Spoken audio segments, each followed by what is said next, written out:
Let's look the structure of amino acid.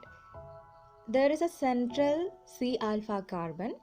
The first valency of the C alpha carbon is filled with a carboxylic group, and the second valency is filled with an amino group, and the third valency is filled with an hydrogen, and the fourth valency is filled with a functional group, that is R. Based on the functional group, that is the R group, there are 20 different standard amino acids are there.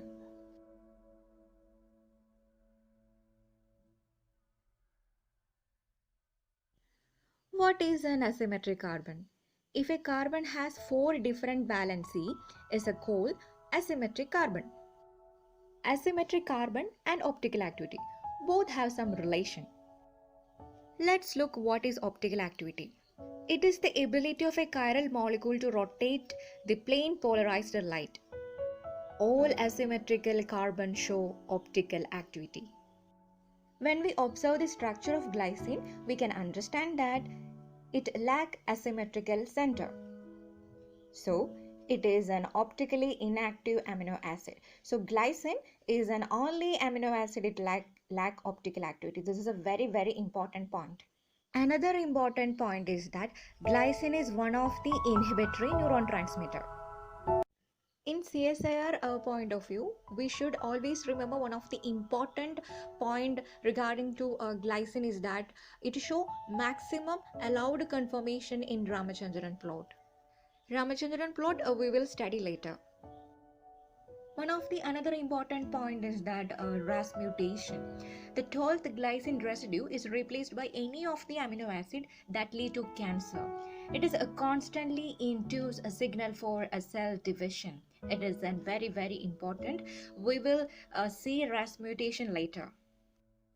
Another important point about glycine is that we know that collagen is one of the extracellular protein.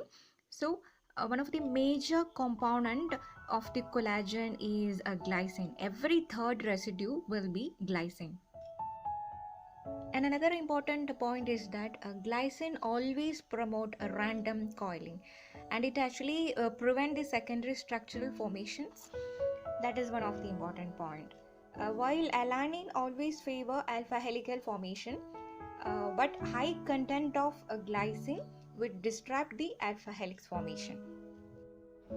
Next amino acid is valine, and valine is an hydrophobic essential amino acid.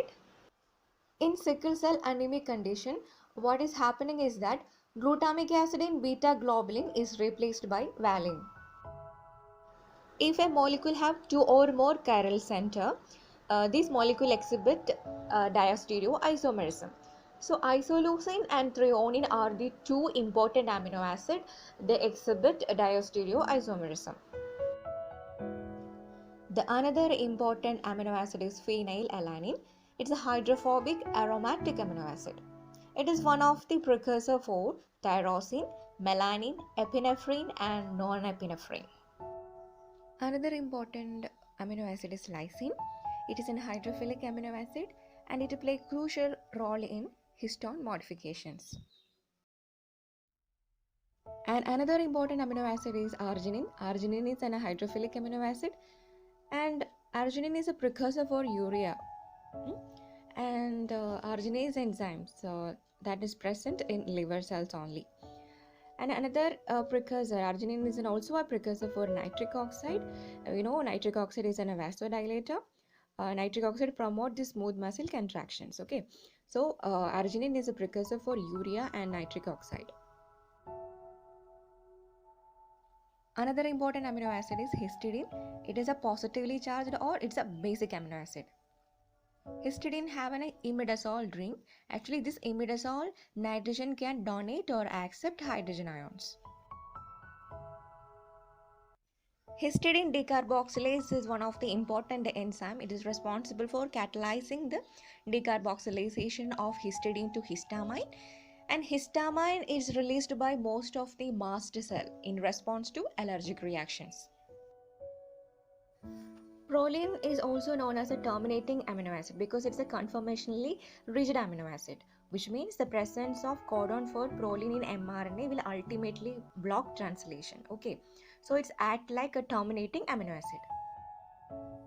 And another important point, sorry, another important point about proline is that we already learned that glycine show maximum allowed conformation in Ramachandran plot, right?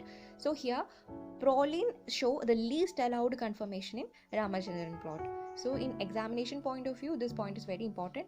The proline show very least allowed conformation in Ramachandran plot. The side chains of aromatic amino acids in phenylalanine, tyrosine, tryptophan all are hydrophobic in nature. The R groups of this aromatic amino acid, especially the tryptophan, show maximum UV light absorption at 280 nanometer.